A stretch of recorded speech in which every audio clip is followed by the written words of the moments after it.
I'd like to introduce Khalid Ahmed from the Platform Computing Group.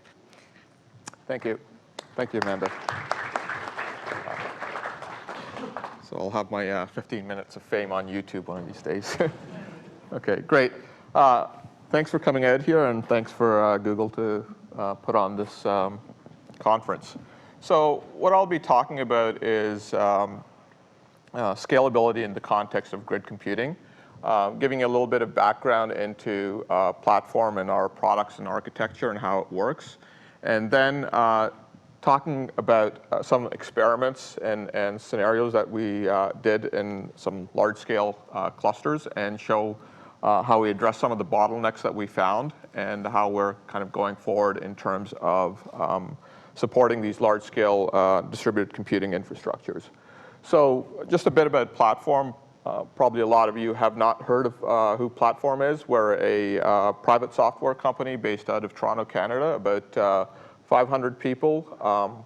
We've been around for 15 years, working in a number of vertical industries, enabling our customers to deploy out large-scale computing infrastructures. So companies like in electronics, manufacturing, and financial services, who use computers to do a lot of their design work, simulations like chip design, car crash simulations, risk modeling, financial analysis, and so on. They use our software to help manage their distributed infrastructures and enable their applications to run within this virtual supercomputer or virtual computer. Okay. This is just an overview of the products that we sell into the market.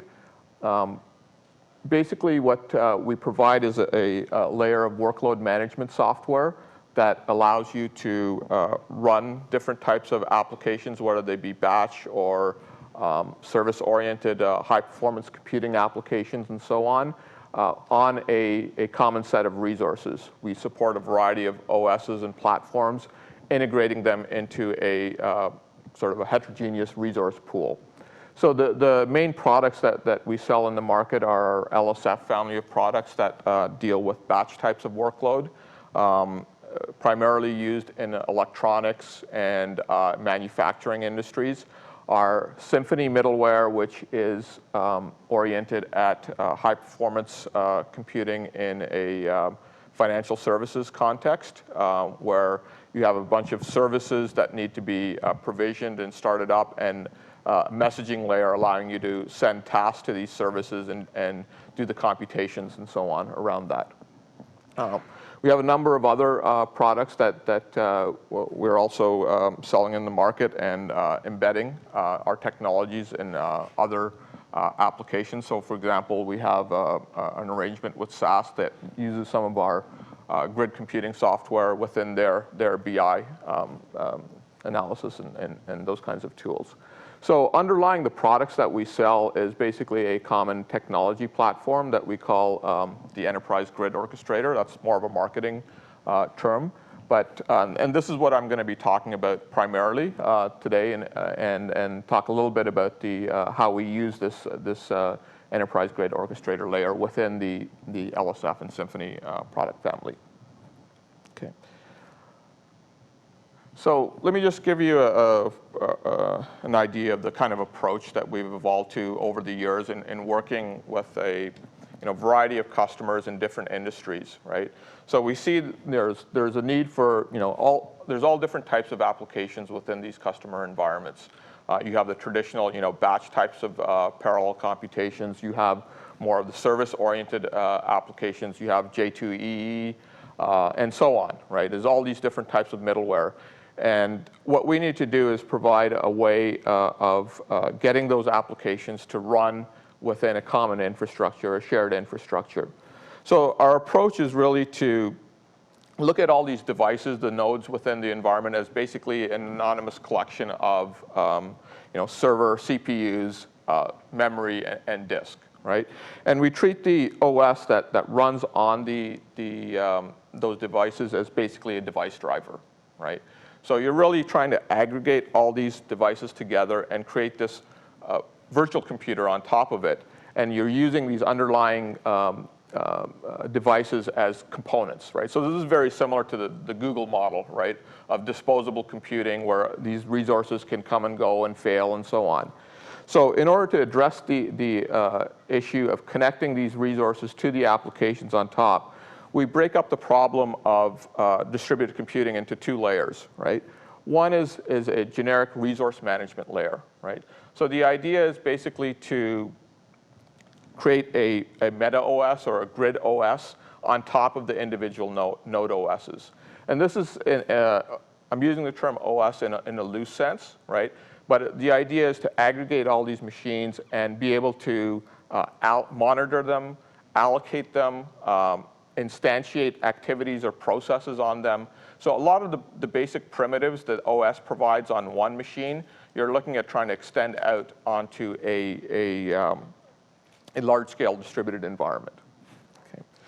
So beyond that, to connect the applications, what you need is another layer of software that interacts with this generic resource manager that deals with the nuances or the special requirements of each of these different types of applications, right?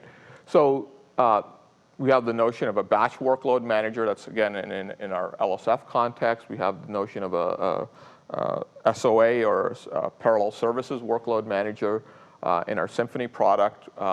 The idea is that we can enable other types of middleware such as J2E and message-oriented middleware or third-party or custom applications by creating these adapters or workload managers at the next layer up to be able to basically understand the service levels that are associated with that application. What a unit of work is within that application is different across the different applications, right? So in a batch job, it's just a process that you launch. In a service-oriented, it might be something, a computational service or a transactional service that you instantiate in some sort of container. So the kinds of work and the way you measure the service levels associated with that work is different. But on top of these different workload managers, you need a common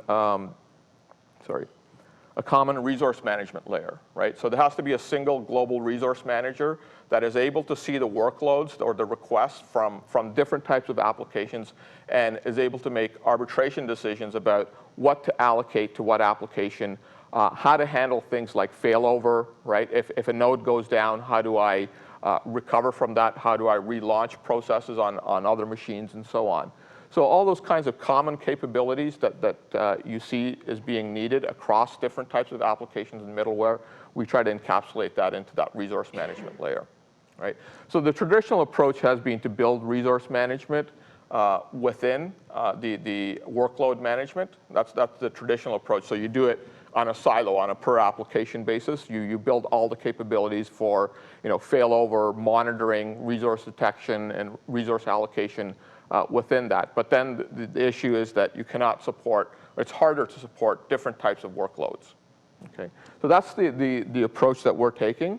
So let me dive down a little bit more, giving you some background into the components, right? Focusing on the resource management layer first. So what's actually installed on the devices and the machines and so on.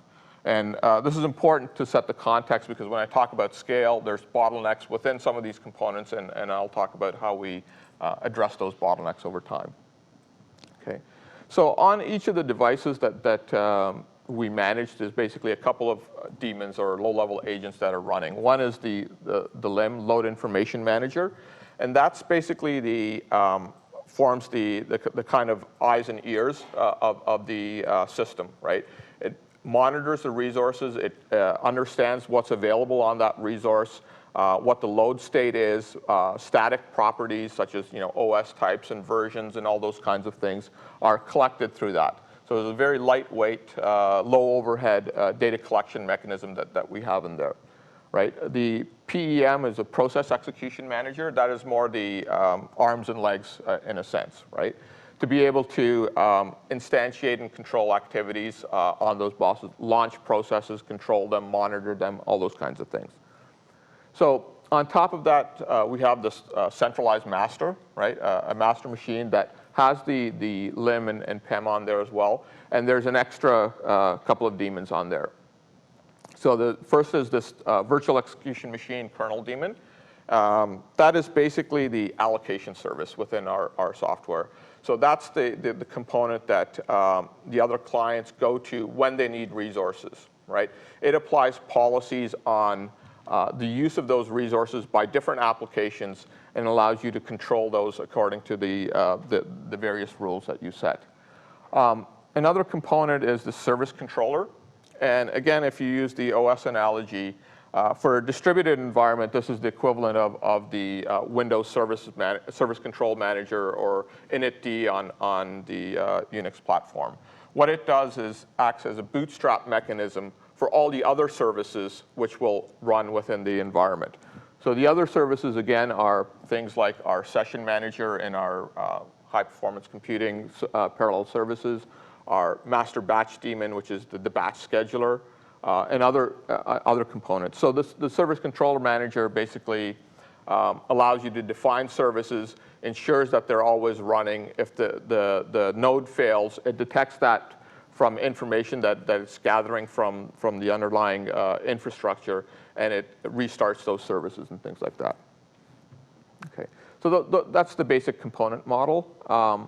Let me give you a little bit of operational overview of how things work within the environment when you have a workload manager running on top of this resource management infrastructure. So our Symphony application or Symphony middleware basically allows you to define or register applications that consist of a set of parallel services, right, within the environment. And one of the components within that middleware is a session manager, right? That's the kind of the central master for a given application. There can be multiple session managers running on an infrastructure, so to support different types of applications. So what the session manager does is basically in response to client requests for processing computations on a grid environment, it will talk to the allocation service of MKD to request resources. So this is the model, again, if you use the OS analogy of a memory manager on an OS and a program doing a malloc call to request memory. Except in this case, we're looking at a distributed set of machines. So we're requesting, give me 500 CPUs with this much memory, with this OS on it, and so on, these attributes on it, to be able to run my computation. So the ego kernel basically applies a resource policy, a set of resource policies that arbitrates between a set of consumers, right? Consumers of resources that are going to be using that resources, and you define thresholds about how much resource each consumer has access to, and then their ability to potentially share resources between them, right? So one application can say that I need 100 CPUs, but when I'm not using those 100 CPUs, I can lend out those CPUs to somebody else who might need it. Okay, so that's the kernel resource policies. Okay, so then once the resources have been granted, the session manager or any workload manager running on top of this resource management layer then makes use of the execution services. So in the Symphony context, we have components for managing services, the life cycle of services, a service instance manager down here, and then the actual, oops, okay, going the wrong way. Then the actual services within that. So once that is done, the resource management system basically acts more of a monitoring and control layer after that, so that all the messages begin to flow to the services, the computations are done, and then the results are sent back to the services. Now, the system only gets involved when there's a failure, right? So a node goes down, we will inform the session manager about, oh, here's a node that went down. I'm going to give you another node as a substitute in its place, right? It'll tell you when the processes go up and down, if it started or if it exited or if it failed and so on. So it's basically on an exception basis. And then also we get involved when there's a reallocation decision that needs to be made. Let's say another application came in that was of higher priority and needed those resources, so that we reclaim resources from the client that we granted them to. Okay. So that's the basic components in the architecture. What I'm going to focus on next is the way we gather the information, so the LIM, and how that works, right? So we're seeing requirements from a variety of customers to scale the kinds of clusters that we manage to thousands of machines. Today we are able to, in one cluster or one management domain, be able to handle about 5,000 nodes.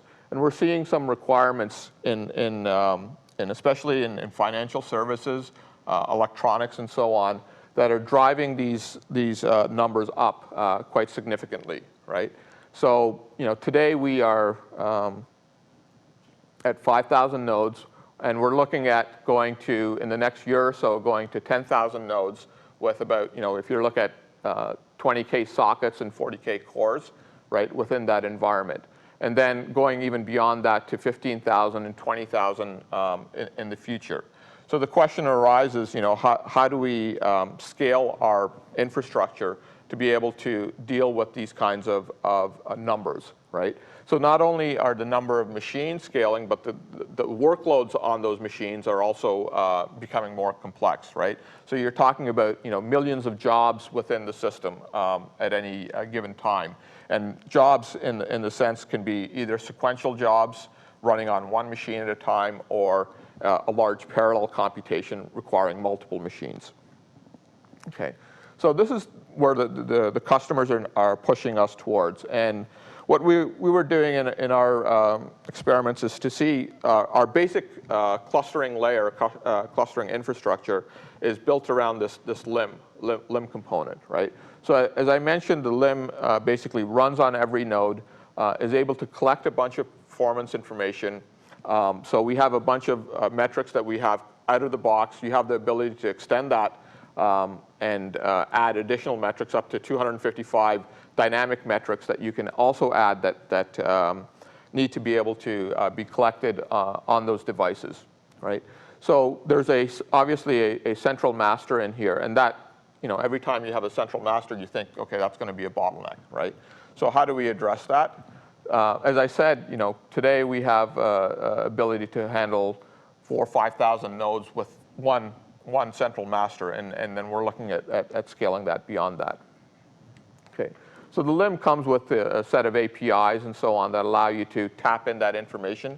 Basically, the master LIM maintains a centralized kind of real-time or near real-time inventory of all the machines and their current load status, right? So you know what's going on in those machines from a memory, CPU utilization, run queue lengths, and all those kinds of metrics from that perspective. So here's just a little bit of a screenshot of being able to take that information from the master LIM, right? So one central point where you can query 5,000 nodes and push that into a kind of more real-time monitoring console. So we integrated with a open source technology that allows you to do the graphing and charting and all those kinds of things. So let me drill into a little bit more into the architecture of the LIM. It's a relatively simple component. It's all written in C, and most of our technology at the resource management layer is in C in order to be optimized and so on. So the LIM basically keeps a in-memory database of cluster information, host information, and other types of resource information. And what happens, it's basically there's a information collection component that periodically gathers information from the OS by either using API calls into the OS layer and into the OS kernel, or potentially by, if you're getting external load information, by invoking commands or whatnot to get that. So the other component is basically information distribution mechanism. So we have collection capabilities on all those nodes. And then we have protocols to allow you to centralize that, right? So we publish that information back to the master node so that clients can query it and make decisions about what's going on. Okay. And underlying that, there's basically a communication channel, just based on TCP and UDP. So we have a lightweight library that wraps around these services to abstract away some of the details about connection management and those kinds of things. So through the channel mechanisms, we communicate with other LIMs or communicate with clients and so on.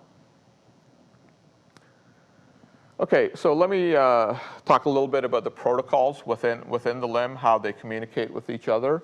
So basically, because we're using using this to get basic information about the nodes, whether it's up or down, whether it's availability, and so on, we decided very early on to use a very lightweight UDP protocol. So when a LIM comes up, there's one of them is elected as the master. So there's an election algorithm to handle that. I won't go into too many details about that, just because of time.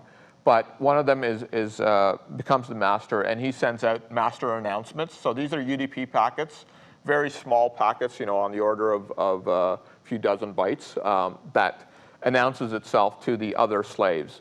The slaves register themselves by basically sending a confirmation message saying that, okay, here I am, here's my basic static information about OS type and number of CPUs and total memory configuration that I have. Right? So that registers itself with the master. And then after that, they periodically send load updates. Right? So these are done so we sample every 5 seconds by default. And we can send updates up to every 15 seconds, right, to the master node. So we get a good idea about what's going on in somewhat near time about that. We do some optimizations in here to make sure that if the load hasn't changed very much, you don't send that information, right?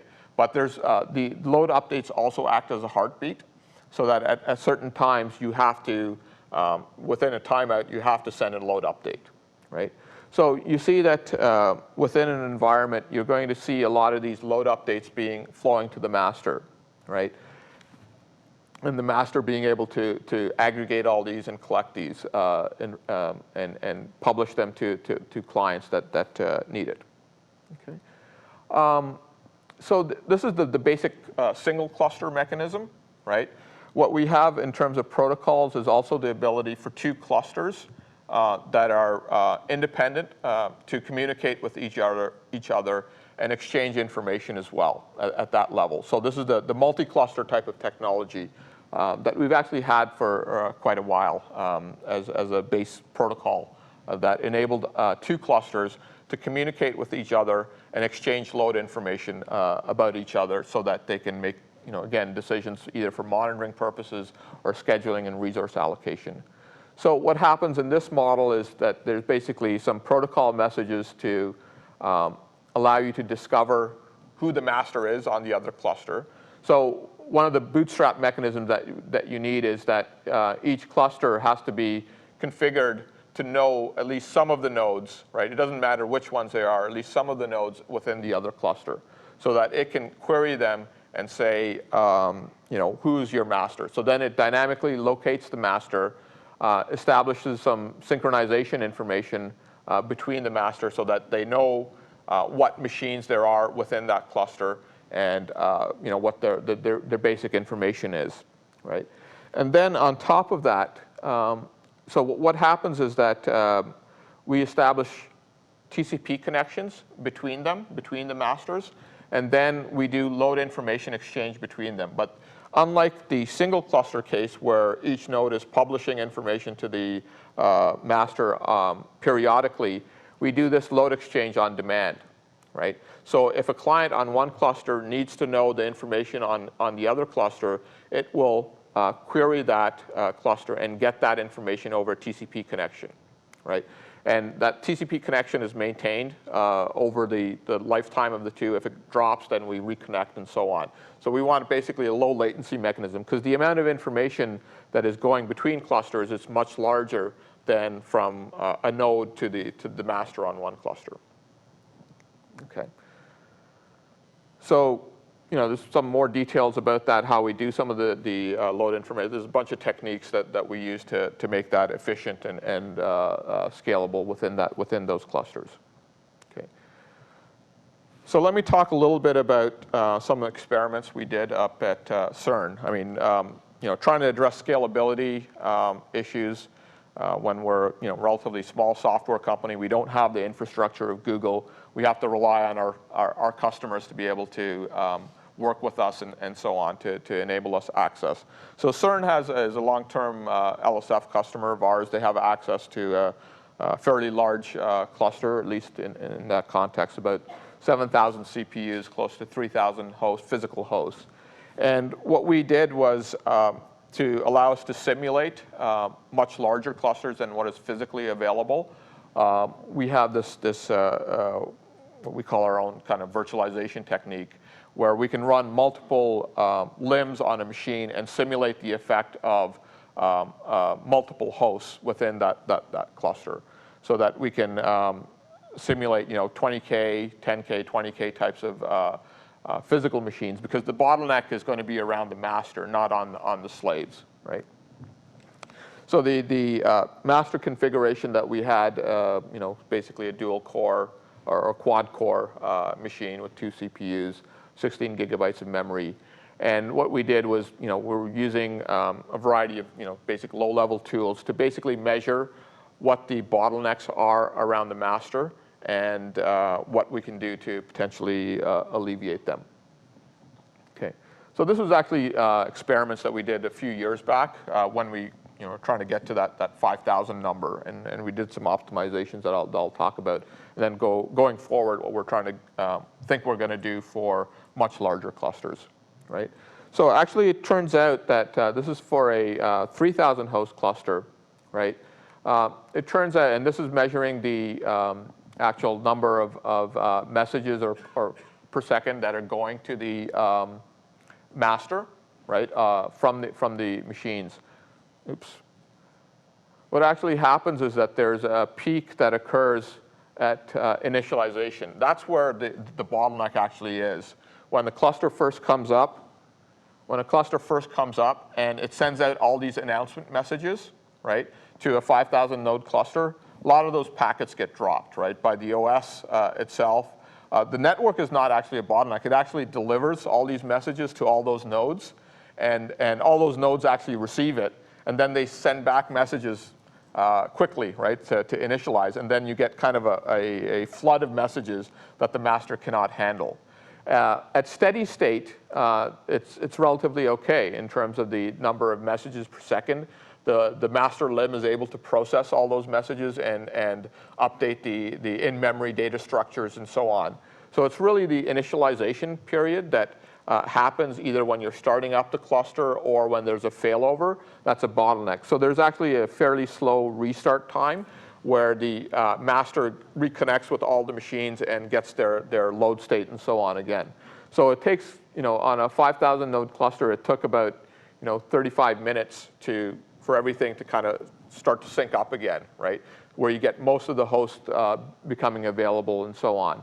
And then the peak loads within those are listed here, right? So as you see that, typically this is going to overflow the default UDP kind of buffer sizes within the OS. Although we can increase them, we found that there's actually better ways of handling that. Okay, so this was kind of the first bottleneck that we faced a few years back, and we looked at a variety of solutions, right? So as I mentioned that, we can handle the steady state behavior, but it's the peak loads that give us the trouble, right? And you get into a situation where you're receiving messages from the previous master limb that was running, and they have to be discarded basically, right? So having the software already running in production and being used in a given environment, we considered various options, right? One of them was to, change the protocols, right, so that we don't have to send as many messages and that kind of thing. Of course, that has an impact on stability and behavior and so on, what customers expect. So we didn't do that. What we looked, some of the other options, things like multi-threading, we considered. Again, because we run on a variety of platforms and that kind of thing. So we decided to kind of avoid that for now, right? And if you look at some of the other really highly scalable event processing software, like the complex event processing engines and so on, they don't generally multi-thread, because then multi-thread also has its own overhead in terms of synchronization and conflict between the threads and all that, right? So we actually took a conservative approach. And we said, the problem is that we're sending out too much information too quickly, right? And if we just distribute the master announcements and the configuration updates and so on over a longer period of time, we would avoid all the buffer overflows that normally occur, right? So that's actually what we did. So initially, we were sending the master announcements, the initialization protocol over, trying to get all that synchronized within 1 minute, right? And therefore, exchanging a lot of messages within that period of time. So what we did, basically, relaxed that, right? So by not trying to do so much, you actually get more done in a shorter period of time, right? So that's the basic premises. So we reduced the packet exchange interval at initialization. And then what we're doing going forward is to look at the, ultimately one master is not going to scale, right? At some point, it's too much for one process, one machine to handle. It's like putting all your eggs in one basket, right? So the obvious thing is to go to a multi-master type of configuration. So this is where we're going to leverage the capabilities we have in our multi-cluster protocol. So that basically you divide up the machines into subclusters, where each subcluster may be, one subnet, or one machine room, or one data center within a site, right? So each of those, so you can have multiple subclusters within the environment, each running a master limb, receiving the load updates from that master, so that it makes it available. Then we would use our multi-cluster protocols, which actually exist today, right, and actually running in productions, to do more of a peer-to-peer type of clustering, right? To use that capability in a hierarchical manner, so we basically have another level of master on top of that, right? So basically a master limb that would, in effect, run a one-host kind of cluster, right? That aggregates the information from the submasters and allows that information to be used and published to clients so that they can make decisions on what's going on within the environment. Okay, so we actually did some experiments in that configuration, again, back at CERN. And we went try to get, before we found that at 5K nodes, it was about 35 minutes of initialization time. We bumped it up to 10K nodes, right, with the relaxed message exchange at initialization. And we found that we could get the initialization time, from, if you look at down here, when the cluster kind of starts up,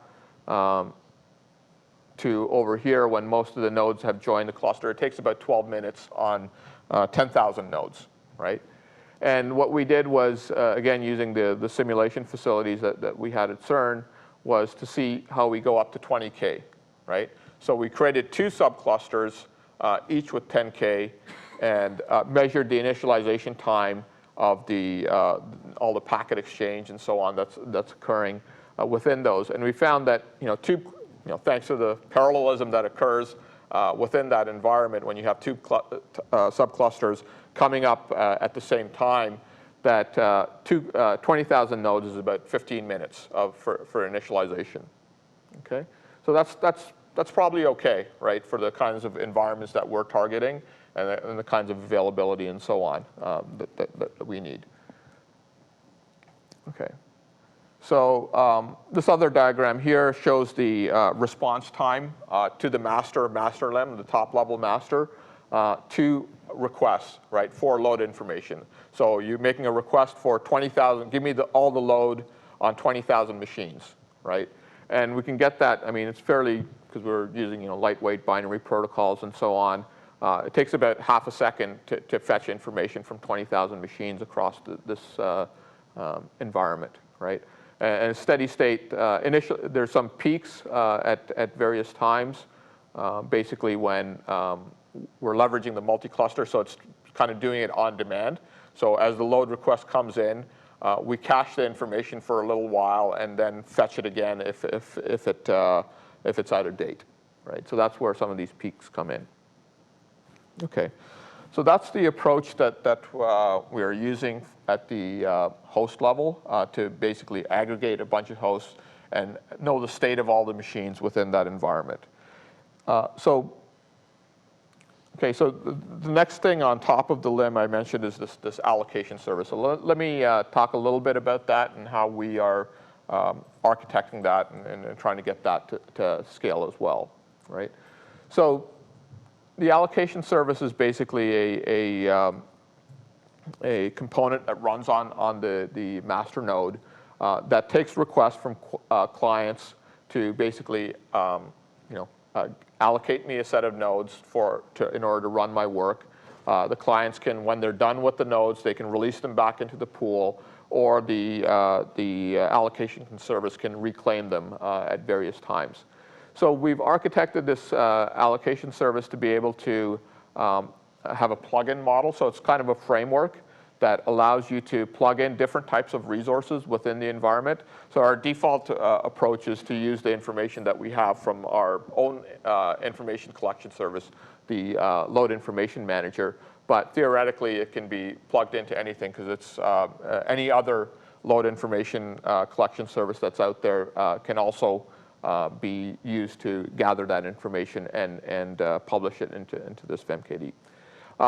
We have a generic resource model, so we also are able to deal with other resource types beyond just servers. So things potentially like storage and networking, being able to consider those as factors in the scheduling decisions. So the allocation service basically operates on this notion of a consumer tree, right? The consumer tree is basically just a hierarchical division of the users of the resources, right? So all the different applications that can potentially use those resources can be organized similar to the way you might do an LDAP, okay, organizational structure, right? So if you're an investment bank, you might have or a bank, you might have a investment banking decision, a retail banking group. Within those, you have different applications and sub-applications and so on. So what the policy engine basically does is it allows you to set thresholds about things like what each unit owns in terms of number of CPUs, how much they're willing to share within those, if there's any limits within those environments, how much they can use up to, right? So it's doing this in a distributed environment, looking at all the resources that we're getting from the master limb and making those scheduling decisions. So the scheduling algorithms themselves are also plugins so that we can change these algorithms to suit different needs in different industries, right? Different approaches to doing the allocation that might arise. Okay, so putting all this together within this resource management layer, right? You're going to have basically multiple subclusters with a master limb on top of it, a centralized allocation service that's doing sort of bulk allocation or coarse-grained allocation of resources within the environment, and then multiple different workload managers dealing with batch services, J2E, or what have you, requesting resources from this coarse-grained allocation service, and then using those resources to run whatever workload there is within that environment. Okay. So that's from the information side and the allocation side. Then when you get down into the execution side, we're also building out this hierarchy among the execution agents so that the process execution managers within those, rather than one client talking to all of these services individually to start, if you need 5,000 nodes to run a computation, you don't necessarily want to make 5,000 connections from the client to all these nodes. You want to kind of distribute that. So there's going to be a hierarchy within these execution managers, so you have basically a broker at every level that allows you to localize these things within the environment. So you might do this localization either for scalability, or if you want to control the network traffic. So some of these might be in different sites, right? Different locations, so that you can only go through, let's say, certain ports, certain firewalls, and so on. So you can isolate the incoming connections and the outgoing connections to these. Okay. So this is the approach that we've come across based on the experiences that we've had, both experiments that we've done and real-world customer situations where we've kind of looked at the bottlenecks and so on and understood what's going on. Okay, so this is basically, I'll give you a summary at the host level, host scalability level, and maybe I can take a few questions if there are any, and then I'll dive into the workload management aspects of the scalability situation that we've done. So at the information collection level, we found that it's a good combination to use UDP for this dynamic load kind of information, where the latency and the updates are fairly frequent, and you want a lightweight protocol, and then use TCP between kind of clusters or between submasters and the master, where you're exchanging a large amount of information.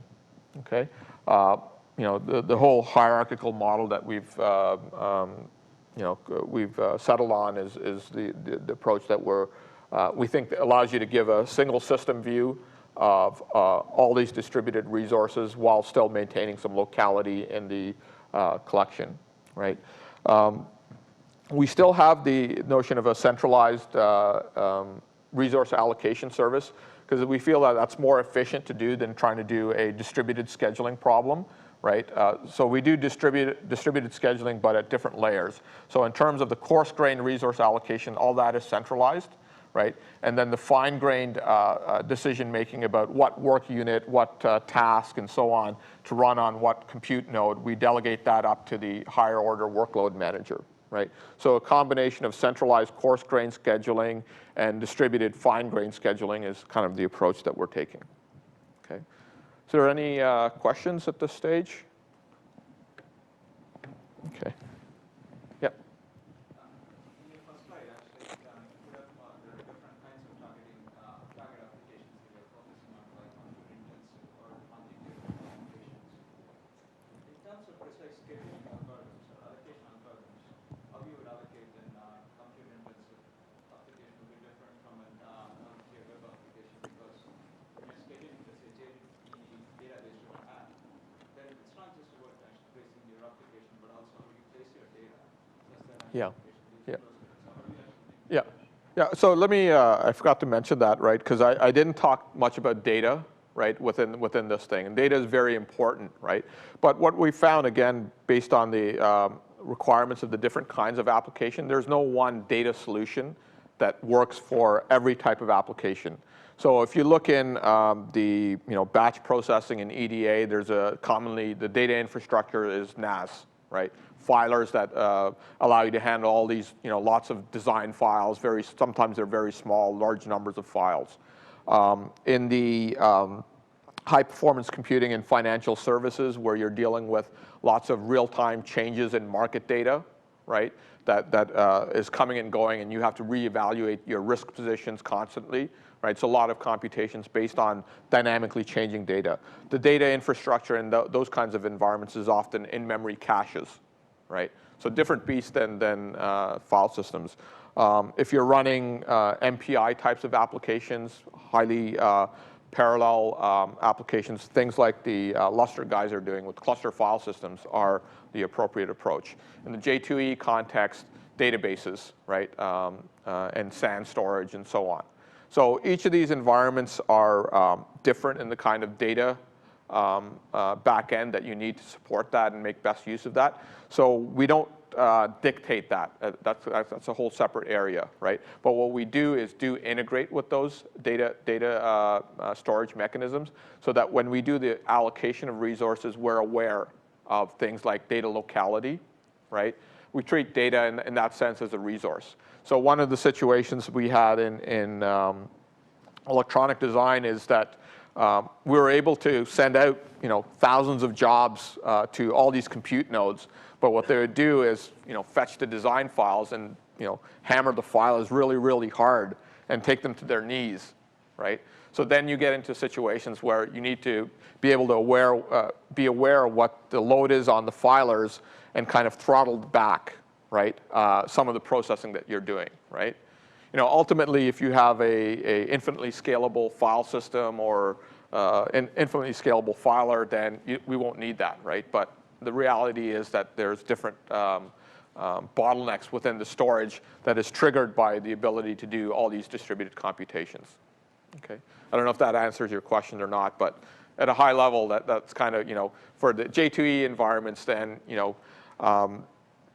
it's the databases part. Maybe whether you want to run them on the grid or not is an open question, right? How dynamic you want to make them is another open question. The J2E is probably easier to do at the app server cluster, right? So at the WebLogic or the JBoss, where they're relatively either they're stateless or they have their own clustering mechanism that allow them to synchronize the state in between requests. Okay. Go ahead. Do you have any data on the overhead of running LIM? Yeah. So the question was, what is the overhead on the running LIM, right? So our customers always want to use their resources to run their work and not to manage, right? So LIM is very lightweight. It's written in C, and it uses system calls to get all the information by default, right? So you're talking less than 1% CPU overhead, if even that. And then on the network side, it's trivial, right? Again, less than 1%. Maybe about 10, 15 megs in memory on the node. So that's on each slave node. On the master node, obviously, it's a little bit more. Okay. Okay, let me just give you a quick overview of some of the stuff that we're doing on the workload side. I'll go through this a little fast because probably running out of time here as well. So in terms of the workload scalability, our Symphony middleware is, again, a way of parallelizing a single computation, right? So it provides you APIs to decompose your application into services that run on the compute nodes and clients that access those services to do a computation in a kind of a master worker parallel calculation, right? So the components in here I've talked about a little bit before. The main bottleneck in the Symphony environment is this session manager.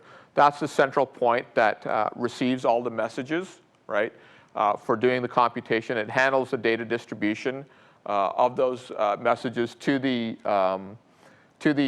slave nodes, right, to the compute nodes, and gets the results back and returns them to the client, right? So the requirements in a more real-time kind of environment are around latency and throughput and making sure that we efficiently utilize the resources that are given to us.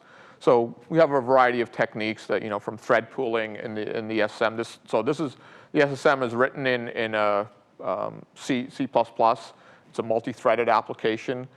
Because we're doing a lot of I/O, it makes sense to kind of handle that, right, at the communication layer, both disk I/O and network I/O. And so we did some experiments at an IBM lab and their deep computing things to measure the scalability of this messaging middleware. This just gives you a little bit of a diagram of the environment, a whole bunch of racks with Cisco switches and so on. So all these, the yellow ones are all compute nodes. There's some management nodes over here which run our session manager and some of the other components. So we measured things like efficiency, right? CPU efficiency. So even if the resource manager gives you access to 5,000 nodes, can you actually make use of them efficiently? Can you run all your computations? Can you keep all the nodes going at full throttle for all the time, assuming that you have enough tasks to run? Okay. So what we found is that again, this was the latest generation. We had previous experiences where we had scalability bottlenecks and so on around pushing data through the messaging layer. I'll talk about some of the things that we did in terms of optimizing the communication protocols. Originally, we had things using web services and HTTP on the front end. We found those were bottlenecks, right? So we switched over to a binary protocol, lightweight, common data representation, and so on, that allows us to transfer these messages. And we got fairly good speed up for tasks that are relatively faster than shorter than you would find in a typical batch environment, on the order of seconds and maybe 30, 40 seconds and so on. So we're able to get good speed up within those environments, fairly almost linear at this point. We have the ability to make persistency within the SSM, so that if the client goes away or the services go away, optional, right? So that when the messages are sent to the SSM, you can specify a quality of service that says, I will persist data to disk to handle reliability, or I won't persist data to disk, again, to get the speed up. And obviously, when you don't persist data to disk, you get this kind of speed up, right? Okay. So another measurements that we did was measure kind of round trip time. And again, we found that it's fairly lightweight, about 5 milliseconds latency on some of these computations. And we're able to get that down and so on. So again, basically a summary of the approaches I mentioned. Initially, we had web services and those kinds of protocols. Those don't really scale if you want to get to that level and that kind of latency. So we're using native communication mechanisms and so on, right? Again, a C++ implementation as opposed to a Java implementation. We use a push approach to pushing out the messages rather than having the workers kind of call up to the central session manager and pull work down. We find that that's more controlled, okay? And then, as I mentioned, making the disk operations all efficient by using multi-threading and handling the network I/O through multiple threads and so on. Okay, so that's basically the approach. I'll stop here and take questions because I think we're basically out of time. I do have more slides on our batch experiences, but I can handle that in Q&A afterwards. So any questions or comments and so on? Okay, clear as mud? Sure. The master limb is not a single point of failure, right? If it dies, then one selection will be Yeah. So the question was, is the master limb a single point of failure? No, it's not, right? So there's, I didn't mention the master election protocols and algorithms that we have, but basically as part of the communication, we detect if the master goes down and one of the slaves basically picks up as the role of the master. So it takes, depending on how you set the thresholds and so on, it can take up to a minute or two for that to happen, right? But you recover all the state and everything continues to work. So when the master goes down, it doesn't affect all the other computations that are already ongoing. So once you've done all the resource allocation decisions and so on, all those computations are continuing to process and not being affected by what's happening at the resource management layer. Question? You mentioned Java a couple different times, as well as C++ from a development point of view. When you're building the different tasks to be able to feed those through, do you put an integration layer inside of like a JBoss container, or how do you feed the grid? Yeah, so the question was, how do we feed the grid from Java-based applications? So our The answer is that our middleware or the server-side components are written in C, C++, but on the client side, we do provide Java APIs and Java libraries and so on, right? And in terms of the management infrastructure, we have a base C API as well as a web services interface. Again, it's more for control operations, right? Monitoring, troubleshooting, all those things are exposed via web services, so you can access, and we provide Java APIs on top of that, right, to support that. Or you can use Perl, Python, or whatever web services ready language that you have. Okay, any other questions? Okay, great. Thank you very much for your time and patience. Feel free to